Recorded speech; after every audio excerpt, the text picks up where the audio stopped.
30, grafik di bawah ini menunjukkan hubungan antara gaya F dan pertambahan panjang delta L dari tiga bahan yang berbeda.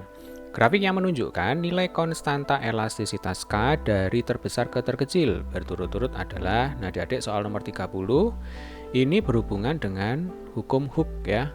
Masih ingat ya, hukum Hooke itu dirumuskan sebagai gaya sama dengan konstanta elastisitas dikalikan dengan delta L. Jadi F itu adalah gaya, biasanya adalah gaya pegas ya. Lalu K itu adalah konstanta elastisitas atau konstanta pegas. Kalau delta L itu berarti pertambahan panjang pegas atau dalam hal ini adalah pertambahan panjang bahan. Nah, di soal nomor 30 ini ada tiga bahan yang berbeda, bahan 1, bahan 2, dan bahan 3. Kemudian diketahui grafik antara gaya terhadap pertambahan panjang. Nah, kita diminta untuk mencari atau lebih tepatnya mengurutkan ya konstanta elastisitas bahan dari yang terbesar hingga ke yang terkecil. Dari hukum Hooke kita tahu bahwa rumus untuk mencari konstanta elastisitas atau K itu sama dengan F dibagi delta L ya. Nah, adik-adik, jika diketahui grafik, yaitu grafik antara F dengan delta L, maka K itu sebenarnya adalah kemiringan ya. Jadi kemiringan grafik F terhadap delta L. Jadi dari sini kita tahu ya, kalau K itu F per delta L, maka K kalau diketahui grafik itu nilainya sama dengan kemiringan F terhadap delta L. Nah, kalau kita amati dari ketiga bahan ini yang paling miring itu adalah bahan 1 ya. Kurva yang paling miring itu adalah bahan 1.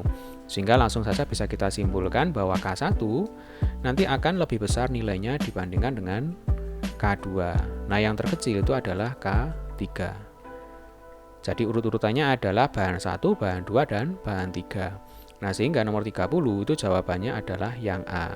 Atau kalau adik-adik mau mencari berapakah K1, berapakah K2, berapakah K3, kita bisa menggunakan rumus yang ini ya. Sebagai contoh ya, untuk mencari K1. K1 berarti di sini diketahui ya, ini grafik untuk bahan 1 ya. F-nya adalah 3, kemudian delta L-nya 3. Berarti K1 sama dengan 3 per 3. Ini sama dengan 1. Ya, biasanya satuannya itu adalah Newton per meter ya, Newton per meter. Kebetulan di sini delta L-nya tidak diketahui satuannya ya. Jadi anggap saja ini satuannya adalah meter. Jadi K1 itu adalah 1 Newton per meter. Kemudian untuk K2 caranya sama ya, Dek ya. Ini adalah kurva dari bahan yang kedua. Nah, kita lihat ini. F-nya adalah 2, kemudian delta L-nya adalah 4. 2 per 4 itu sama dengan setengah Newton per meter. Lalu K3 berarti F per L juga ya.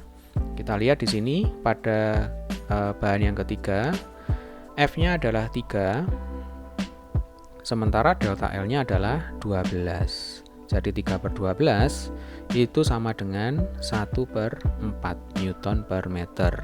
Nah, jadi memang benar bahwa K1 lebih besar K2, lebih besar K3. Ini kalau kita hitung secara matematis. Akan tapi saran saya, kalau kita tidak disuruh untuk menghitung secara matematis, gunakan saja prinsip kemiringan grafik F terhadap delta L ya, jika muncul soal seperti ini.